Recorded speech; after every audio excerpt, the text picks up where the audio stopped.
Hai, assalamualaikum warahmatullahi wabarakatuh. Welcome back on my YouTube channel. Ketemu lagi dengan saya Eka Amalia. Kali ini saya akan berbagi resep masih sama, masih seputaran pempek ya teman-teman. Jadi saya akan berbagi resep namanya pempek tahu. Nah, mungkin ada di beberapa daerah ya, misal daerah Jawa gitu masih aneh, masih belum familiar nih sama pempek yang satu ini. Tapi kalau di Palembang pempek ini udah ngehit banget dari zaman dulu kala. Jadi untuk bahan-bahannya nih teman-teman masih sama ya, ikan sama air santan. Di sini kita menggunakan air santannya yang encer aja ya, yang nggak usah yang kental. Jadi air santannya kita campur sama air biasa, air es ya, lalu kita aduk rata gitu. Nah, sebagiannya kita sisihkan untuk dicampur dengan garam dan micin.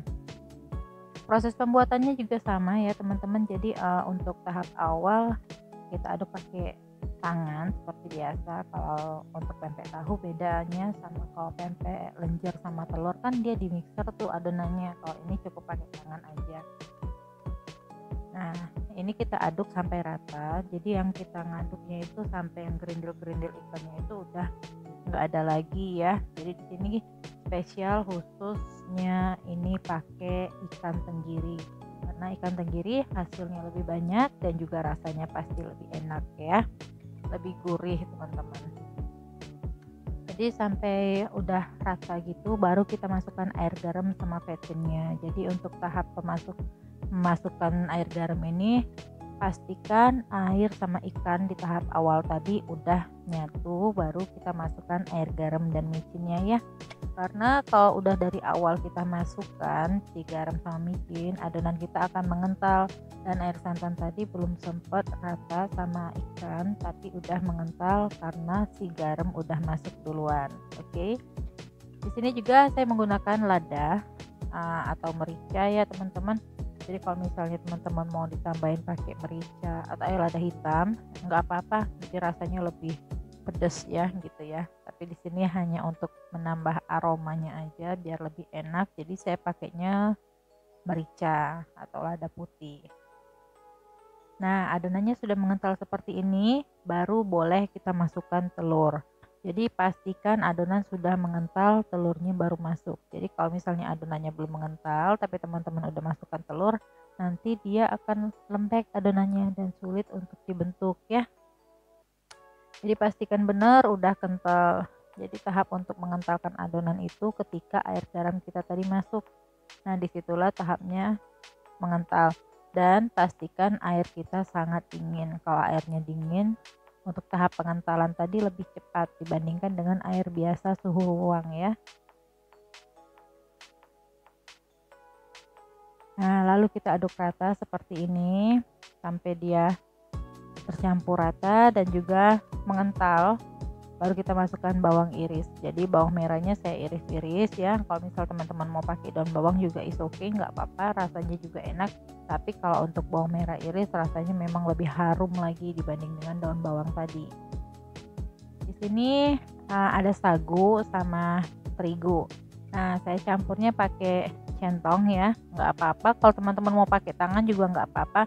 Jadi ini sama sekali tidak mempengaruhi pempeknya akan keras karena memang pempek adaan sama pempek tahu kan memang sama nih resepnya. Jadi dia adonannya walaupun kita ulen pakai tangan dia nggak keras karena sagunya sedikit beda dengan pempek lenjer ataupun pempek telur yang sagunya lebih banyak, sehingga tidak boleh sering-sering kena tangan karena adonannya nanti akan kering dan menghasilkan pempek yang keras ya.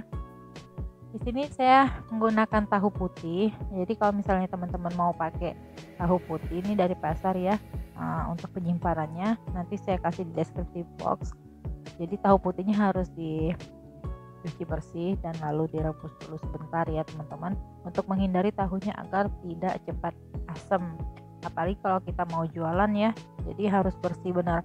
Karena kalau tahu yang dari pasar itu biasanya dia udah kotor ya, airnya itu udah sering dipegang-pegang orang, milih-milih tahu gitu, jadi airnya udah keruh dan itu menyebabkan tahu kita cepat berlendir dan asam. Jadi harus dicuci bersih dulu baru kita rebus sebentar dan setelahnya baru kita pakai untuk buat pempek tahu biar dia lebih awet ya.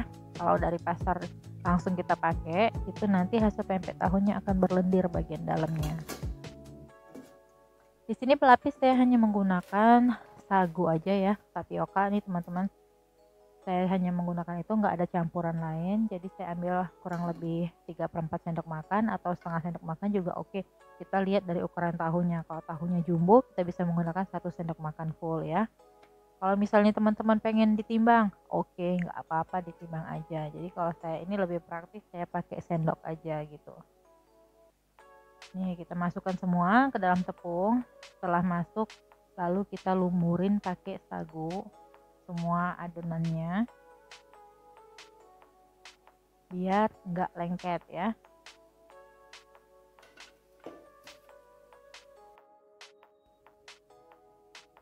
Nah seperti ini, jadi dilumurin gitu, telapak tangan kita harus dilumurin juga, dan memipihkan tahunya harus di bagian tangan atas di bawah jari, jangan di bagian tengah-tengah ya, karena kalau di bagian tengah ketika kita mipihkan dia akan lengket. Nah kalau lengket kita agak kesulitan untuk merapikannya. Oke, kalau dia sudah tertutup seperti ini, bagian atasnya nggak usah ditutup ya, jadi bagian atas itu yang akan melihat yang akan terlihat nanti bagian atasnya matang atau belum pempeknya. Jadi kalau misalnya bagian atasnya udah kecoklatan, berarti pempeknya udah matang dan udah bisa diangkat ya. Nah kita lakukan terus. Ini minyaknya harus api besar, minyak panas api besar. Jadi kalau misalnya apinya api kecil, kurang direkomendasikan. Kenapa? Karena kalau api kecil si tahu tadi akan menyerap banyak minyak di dalamnya, kayak deep fried gitu ya. Dan kalau makan itu kerasa minyak banget gitu. Nah kalau kita menggunakan api besar seperti ini, dia akan sebentar aja udah mateng, langsung kita angkat, jadi nggak perlu lama-lama di dalam minyak ya.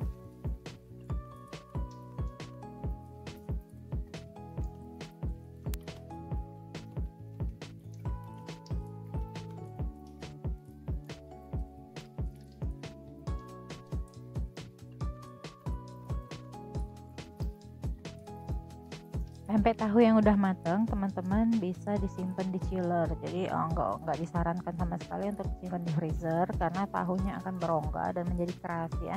Jadi hanya untuk di chiller penyimpanan 1-3 hari masih oke ya. Atau kalau kulkasnya bagus 1 minggu pun juga masih oke. Dan juga yang pasti tahunya tadi harus benar-benar bersih dan harus direbus ulang kalau untuk penyimpanan yang agak lama di chiller.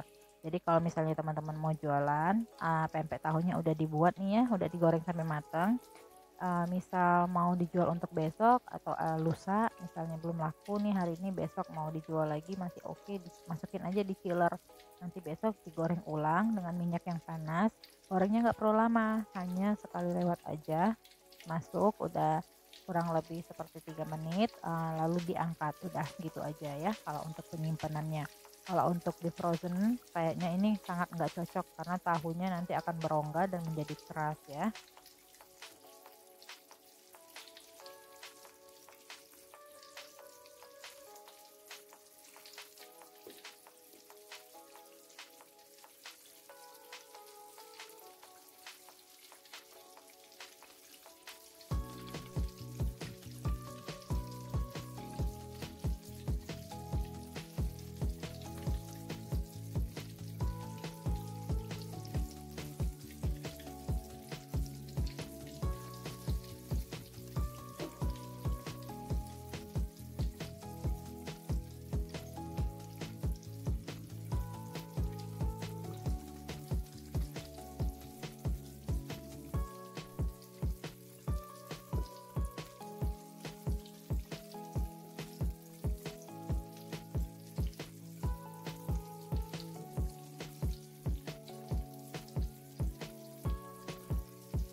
ini udah pada matang semua nih pempek tahunya ya teman-teman. Jadi kita mau mulai diangkat, dan juga jangan lupa ditiriskan dulu sebelum disajikan karena minyaknya banyak banget ini. Oke, sangat mudah ya teman-teman. Saya yakin insya Allah teman-teman pasti bisa juga membuatnya di rumah, dan yakin ini pempeknya enak banget karena ada perpaduan antara tahu dan ikan ya. Oke, jangan lupa teman-teman yang belum subscribe channel ini di subscribe dulu ya, biar teman-teman juga bisa mendapatkan resep-resep terbaru dan info-info terbaru dari saya ya. Jika bagi teman-teman resep ini bermanfaat, jangan lupa di share ke teman-teman yang lain biar mereka juga bisa merasakan pempek yang enak ini. Oke, ditunggu ya komentarnya juga bagi teman-teman yang pengen saya praktek resep apa lagi. Jangan lupa ditunggu di kolom komentar. Oke, thank you for watching. Wassalamualaikum warahmatullahi wabarakatuh.